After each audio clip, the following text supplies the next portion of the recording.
Meet Jordan Peterson. 2 years ago, he was an unknown psychology professor at the University of Toronto. But today, he's been called the most influential public intellectual in the Western world. Whereupon we will now examine the top 10 Jordan Peterson. Herein is the top 10 Jordan Peterson fails. They just think that. How many vegans do you know? You know, they're clueless religious, because what they have is ritual without philosophy, fundamentally. Now, Peterson got this 100% right on the nose, except in reverse. Ooh. In general, vegans who choose to become vegan as an ethical decision research and study a great deal. And the only set of ritual activities they indulge in may include cooking, shopping for vegan-type food like vegetables, which does have a sinister ritual element, as it does for everyone else, you see, because supermarkets are basically churches of consumerism. You see what I did there? I did a Peterson on it, I did. So what's happened in many cases is that as the sophisticated religions, so to speak, have collapsed, what emerges from their ashes are rituals. And we're here at the largest bingo facility. I love it.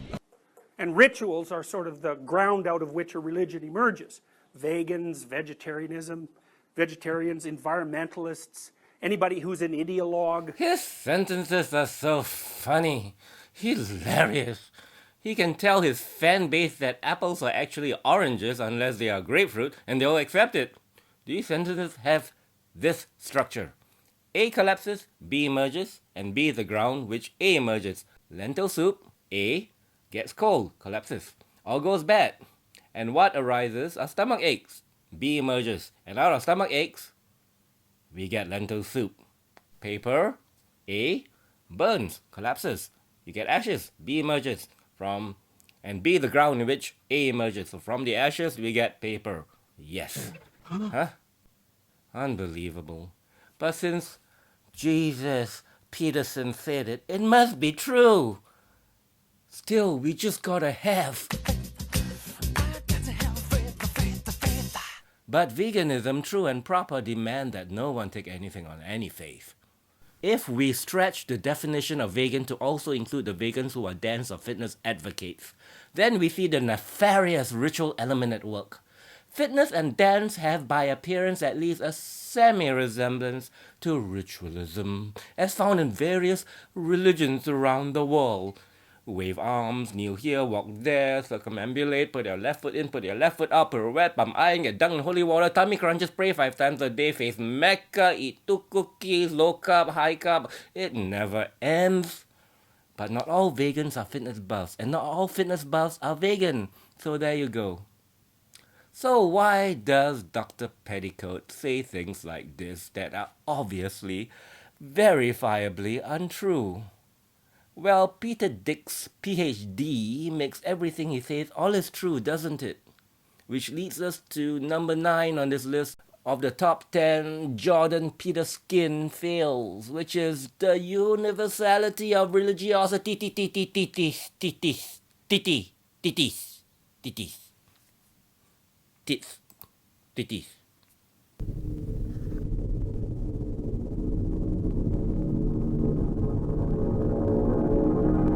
Now, which of these acts are not religious in nature? Chopping wood, ordering fast food, watching TV, haggling, karaoke singing, bar hopping, fighting with your significant other. Well, according to Peterson, they all are, in fact, religious acts if we apply his definition of religion. Religious is what you act out. What's that? Religious is what you act out. Anything you act out. But as Stephen Woodford pointed out, The reason he can say that everyone is religious is because he's created a new definition of religion that's somehow more vague than the already useless, a pursuit or interest followed with great devotions. And it's precisely why I and many others have accused him of language games. And the worst part about it is that he's not at all upfront about the obscure and sometimes entirely made up definitions that he uses until someone essentially forces him to be so. Jock Boy Peterless then is using sophistry in order to obfuscate, thereby allowing him to be many different things to many different people without actually being any of those things.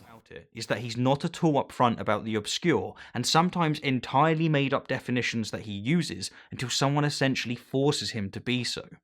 Until that point, most of his Christian followers simply assume that he's using their language and that he therefore shares their beliefs, while most of his irreligious followers feel confused and often convince themselves that he's just being poetic. Huh?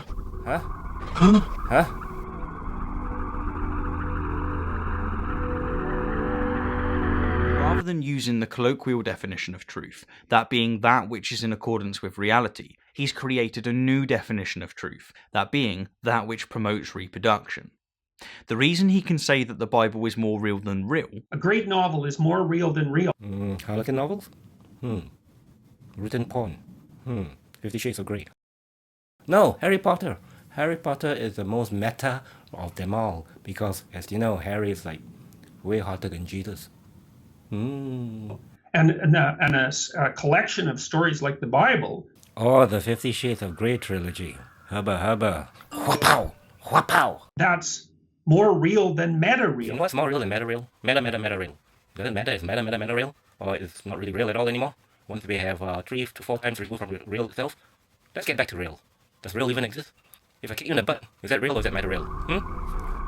Dumbass.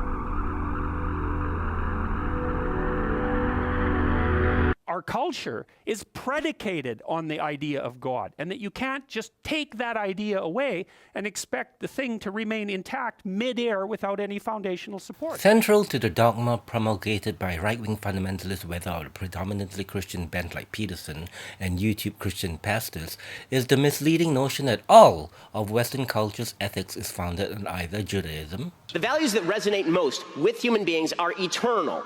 And those values were first embedded clearly and concisely in the Ten Commandments. And all Christianity. Judeo-Christian values are predicated on the existence of a God of morality. The entire Western world, what we call Western civilization, is based on this understanding. Which is patently not true. Evidence shows that official laws against murder and theft date back at least 4,400 years to Lagash, Mesopotamia. The principle of free speech and expression dates back 2,500 years to ancient Athens and the Roman Republic. The Old and New Testament both explicitly endorse slavery. The truth of the matter is that the principle of liberty dates back, again, 2,500 years to Athens. But this is a necessary foundation for Peter Block and his kind to justify the allowance of all kinds of horrors, including speciesism, which is the unkind disregard of anyone not of the human race, and can be classified in an overarching form, if you want to classify such things, as a form of racism, which leads us to see that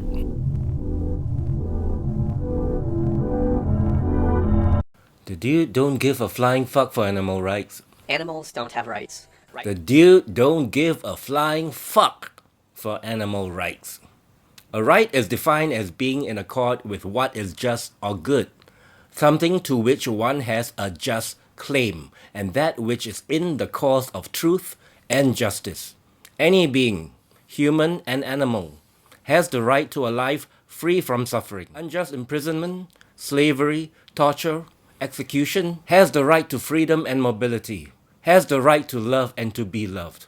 Such rights are founded on the existence of individual consciousness and sentience. Every conscious being, human and non-human, need have these basic rights. In 2012, the Cambridge Declaration on Consciousness established just that, although new scientists ask, why is it so overdue? Nonetheless, there we have it. New scientists also ask, will this declaration make a difference? Not to Dr. Johnny B. Pestilence, it didn't. Animals don't have rights. The fact that wolves, elephants, chimpanzees, rats, bats and whales have all been proven to exhibit moral behaviour. Rights are, by definition, reciprocal. Stephen W. Wise, a legal scholar, argues that immunity rights, as bodily integrity and freedom from slavery, can belong to human children, infants, the very retarded, the profoundly senile and insane, as it is the weakest humans and animals who are in most need of legal protection from exploitation. He argues that a minimum level of autonomy, the abilities to desire, to act intentionally, and to have some sense of self, whatever the species, is sufficient to justify the basic legal right to bodily integrity. People have responsibilities to animals as well. Terminology matters. Terminology matters to the man who plays fast and loose with the meanings of words to suit his hidden agenda, it seems. Which brings us to... It started when Canada proposed a new transgender rights law. So what happened was in the fall of 2016 was that Peterson inserted himself into a national Canadian debate over transgender rights, specifically by refusing to refer to a student by their chosen gender pronoun. Ah, yes, the day that changed Jordan Pettiford's life forever. That fateful day where he made a very big public blunder that launched him 1 million Patreon followers. Well, not literally 1 million Patreon followers, but $1 million. He protested a bill that had nothing to do with him or his rights, as it did not even extend to employees of educational facilities. Imagine that. Guilty! Is he guilty of committing the strawman fallacy? Yes, he is, of course. A straw man is a common form of argument and is an informal fallacy based on giving the impression of refuting an opponent's argument while actually refuting an argument that was not presented by that opponent. But why? Ka-ching! Why? Ka-ching! Can you guess why? Ka-ching! Peterson said it was about free speech. Peterson started posting YouTube videos railing against political correctness. It's absolutely pathetic. Basically, you're not allowed to discriminate against people because they're black. That was already on the books. You're not allowed to discriminate against people because they're disabled. That was already on the books. You're not allowed to discriminate against people because of their sex or because they're gay. That was already on the books. So all they did was add gender identity and gender expression to this. You can't discriminate against somebody simply because they're transgender. Well, Jordan Peterson began making a series of videos where he began misrepresenting Bill C-16. And conservatives ate that shit up.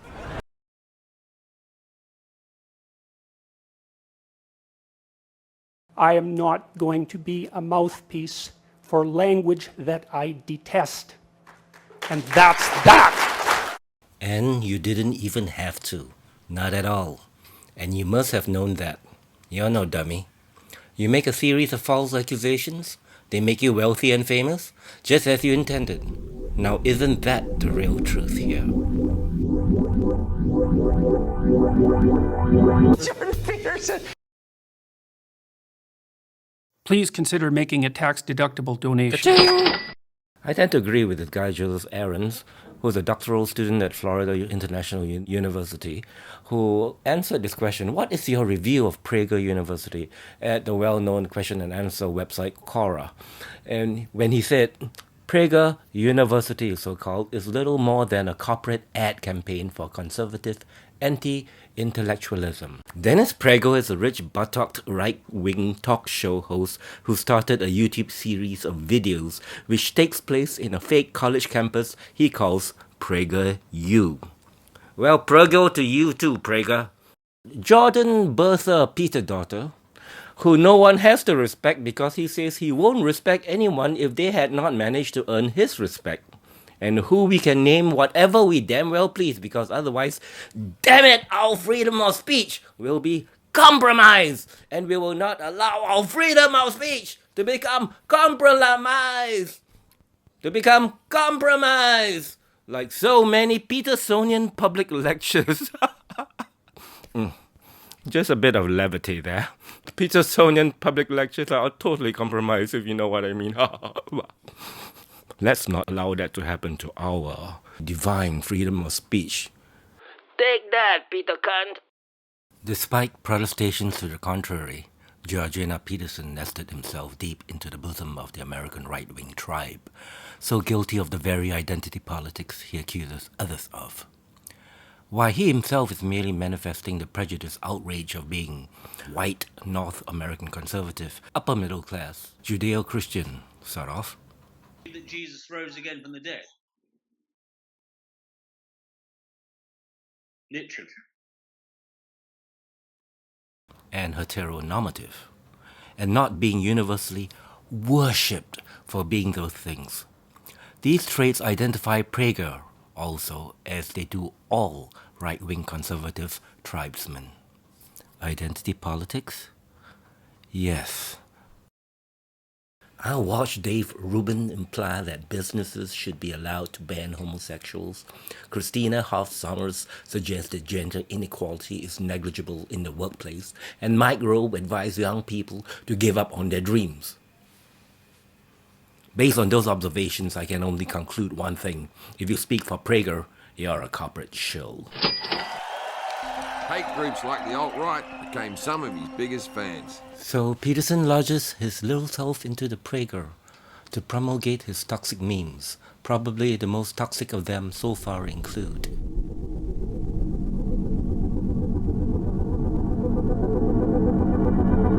Do you think that hate speech should be free speech as well? Yes. So after getting it wrong about Canadian law relative to trans rights, JP went on to make himself the world's angriest, grabbiest Big Daddy by telling everyone to clean your room. Along the way, he demonizes feminists, Marxists, vegans, liberal arts education.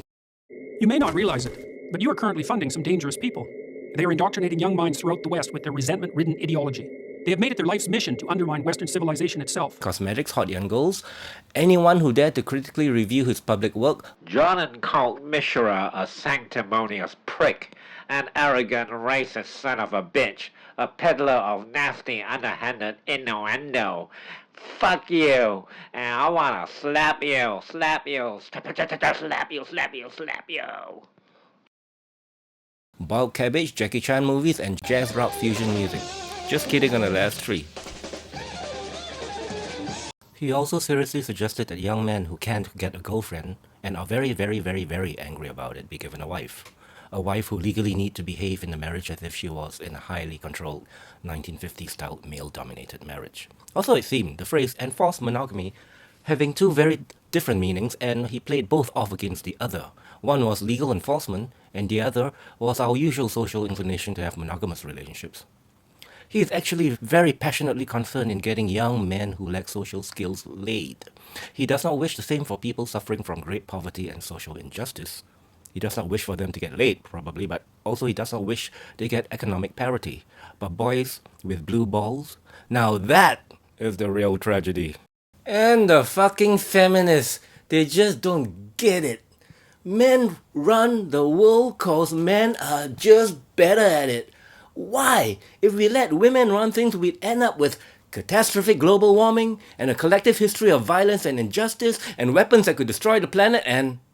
Wait. Well, we already got all those. But we cannot allow men and women to work in the same office or working women to wear makeup.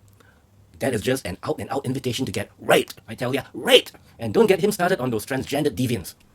There are only two genders, I tell ya. Or he tells ya. Two.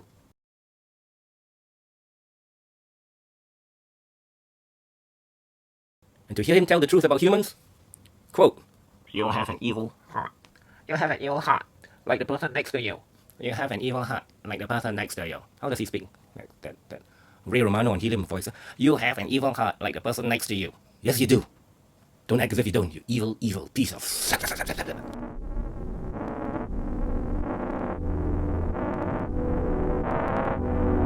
Which makes it all seem like the esteemed Professor Dr. Savior of Humanity, Peter Snatcher, is a bit of a whiner, wouldn't you say?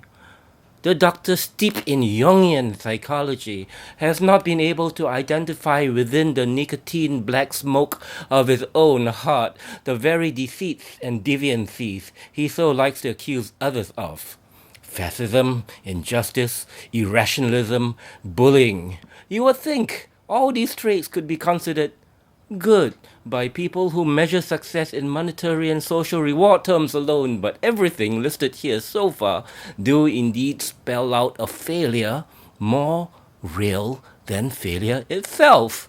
To misquote on purpose our esteemed Herr Doctor.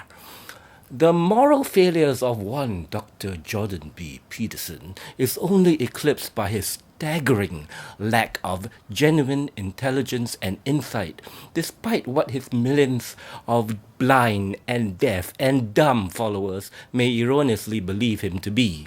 Why, even a drunk Australian ne'er-do-well could effortlessly outsmart him on national television.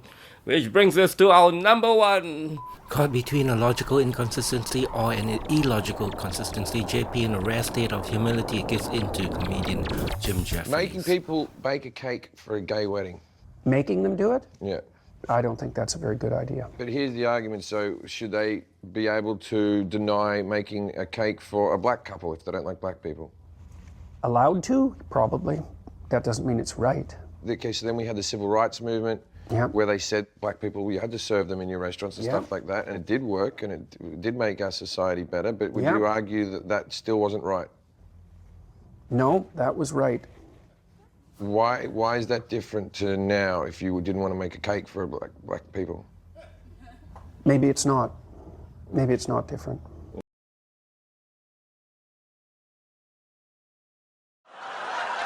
Yeah, Bert! Now, if J. Peterson were to exhibit more, much more of this much-needed humility, the ability to think clearly and in a rational, detached manner, perhaps he wouldn't be the toxic lecturer that he is. We come to an end of yet another iAdvance Mass video presentation. I hope you liked it. Agree, disagree, comment, thumbs up, do what you will.